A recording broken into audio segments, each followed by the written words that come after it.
If your glazing is acrylic, you'll need to remove the protective film from both sides of the acrylic. We leave it on to prevent any damage during shipping. Make sure your work area is super clean. Reduce any kind of static on the edges of your acrylic by wiping it down with a damp microfiber cloth. Other kind of cloths or materials can scratch or damage the acrylic surface.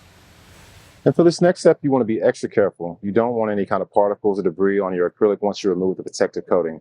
Also, try not to use your fingertips to avoid any kind of fingerprints or anything like that. So we'll grab our artwork and we'll go ahead and take our protective coating off the acrylic.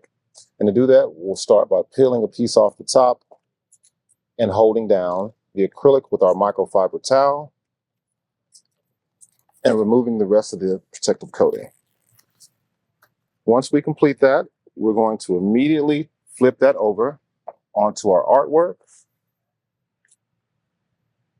And we're going to repeat that same process on the back side.